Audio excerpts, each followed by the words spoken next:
మొదటి వీడియోలో మహిషాసురమర్దిని దుర్గమ్మగా ఎలా మారిందో తెలుసుకున్నాం. ఇప్పుడు దుర్గమ్మ కనకదుర్గమ్మగా ఎలా మారిందో తెలుసుకున్నాం. మహేంద్రవర్మ కథ 5-6 శతాబ్దాల మధ్యకాలంలో మహేంద్రవర్మ అనే ధర్మబద్ధుడైన రాజు విజయవాడ నగరాన్ని పాలించేవాడు. అతడు ప్రజలను తన కన్నబిడ్డల వలె చూసుకుంటూ ఎంతో భక్తి శ్రద్ధలతో దైవాన్ని ఆరాధించేవాడు. ఆనాటికి దుర్గామాత ఇంద్రకీలాద్రి కొండమీద ఒక మండపంలో కొలువై ఉండేది. అప్పుడు ఆమెకు ఇంకా ఆలయం నిర్మించలేదు. మహేంద్రవర్మ ప్రతిరోజూ దుర్గామాతను దర్శించుకొని ఆమె ఎంతో శక్తివంతమైన మూర్తి అని భావించి పూజించేవాడు. మహేంద్రవర్మకు సంతానం లేకపోవటంతో సంతానం కోసం ఎన్నో పూజలు వ్రతాలు చేసేవాడు. ఒకరోజు రాత్రి అతడు నిద్రిస్తున్నప్పుడు దుర్గమ్మ స్వప్నంలో దర్శనమిచ్చింది. ఓ రాజా, నీవు నాకు ఒక ఆలయం నిర్మించి భక్తులందరూ దర్శించుకునేలా ఒక మార్గాన్ని ఏర్పాటు చేయి.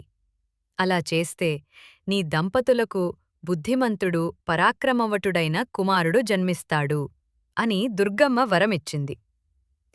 మరుసటి రోజు మహేంద్రవర్మ తన పరివారంతో దుర్గామాత సన్నిధికి చేరుకుని ఆలయాన్ని నిర్మించాడు. దుర్గామాతకు మొట్టమొదటిగా ఆలయ నిర్మాణం ఆ కాలంలోనే జరిగింది.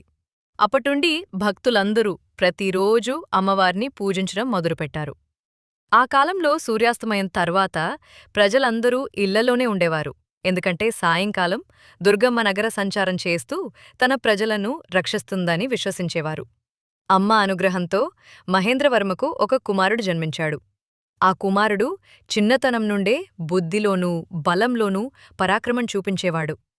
యుక్త వయసు వచ్చేసరికి అన్ని విద్యల్లోనూ ప్రావీణ్యం సంపాదించాడు. పెద్దల పట్ల గౌరవంగా, తోటివారితో స్నేహభావంతో, వృద్ధుల పట్ల దయతో ప్రవర్తించేవాడు. అతడి ప్రవర్తనను ప్రజలందరూ మెచ్చుకొని రాజు తర్వాత ఆ యువరాజే రాజు కావాలని కోరుకునేవాడు. ఒకరోజు యువరాజు తన రథం మీద ఒంటరిగా ఇంద్రకీలాద్రి కొండకు వెళ్లాడు. అదే సమయంలో ఒక ముసలమ్మ తన మనవడితో కలిసి చింత చిగురు కోసుకోవడం కోసం కొండపైకి వెళ్ళింది. సాయంగ సమయం కావడంతో సమయం మర్చిపోయిన యువరాజు సూర్యాస్తమయం అవుతున్నటాన్ని గమనించి వేగంగా తన రథాన్ని నడిపాడు.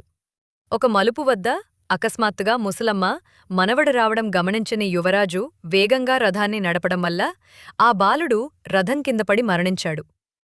తన మనవడి మరణానికి కారణమైన వారిని వదిలిపెట్టకూడదని ముసలమ్మ అనుకుంది. యువరాజు వల్లనే తన మనవడు మరణించాడని ఆమెకు తెలియదు.